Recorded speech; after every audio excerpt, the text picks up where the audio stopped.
Welcome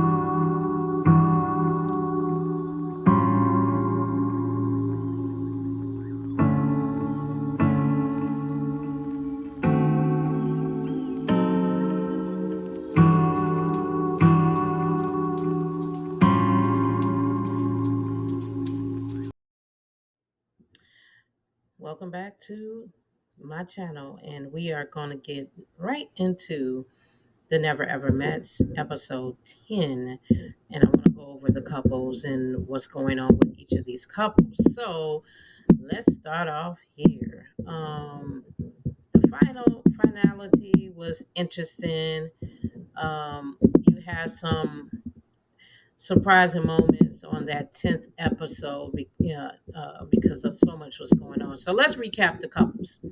Shay, who's from Florida, and Josh from Tennessee were together for 12 years. They had a rough patch, and Shay has trust issues. So the way it was is that she said that, quote unquote, she wasn't going to be running after a grown man. However, after Josh left the experiment, he lost three significant people in his life, including Warren, who was the best friend that came to see him on the show. And he basically, Josh felt like she could have been a little bit more empathetic considering the things that's going on with him. So right now, we don't know what's going to happen with this couple. Joanna from Chicago, Illinois, and Aaron J. from Atlanta, Georgia. They were together for 9 months. They met on social media. He's younger, about 27 years old, and she's 31 years old. Jody is a certified sexologist who lives in a sexually open lifestyle. However, when she was on the show, she wasn't trying to feel him sexually or otherwise. Um, and she basically made it known that she would not, have any intimacy with him. It's because she wasn't feeling him. She talked to the therapist on the show, and she just wasn't feeling him. On the last episode, she finally told him that she think they should go their separate ways. I think she drug it out too much, or maybe their contract told her that she need to stay. I don't know. Diamond, she's 44, and Aaron is 51. Diamond is from Florida, and Aaron's from California. Now, they've been together for 5 years. They met on Facebook. They're in love. He gave her a ring.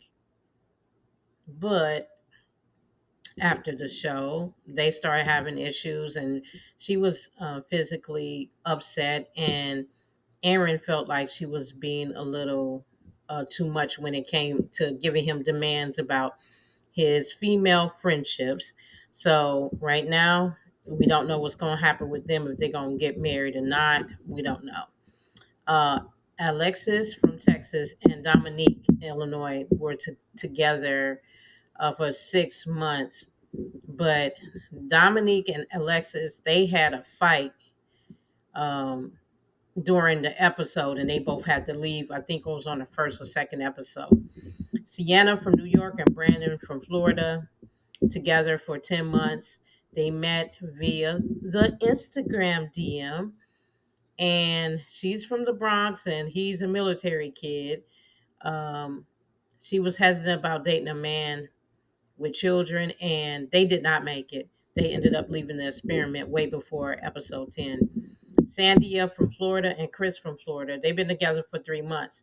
I think this is the most realistic one, and hats off to them for, kind of being letting social media be in a relationship for 3 months and then meet in real time. That's good because you're not wasting each other's time. So they've met each other's families, and we will see what happens from there. I do think they might make it. Okay, so Millie from California and Greg from California are together for 3 years. They live 30 minutes away from each other, never met. Come on, y'all. I know y'all got love for each other, but if you 30 minutes from each other, y'all should have been met in real time. But anyway, they're still trying to make things work. They got a lot of work to do, but they are still trying to make things work. And by the way, I think Greg looks like a young Lenny Kravitz. He is fine. Okay, I got nothing else to say. So, season 2 has already been approved for Never Ever Met. So we will have a season 2. Did you watch this reality show? Who were you rooting for? Let me know in the comments. I'll talk to you soon.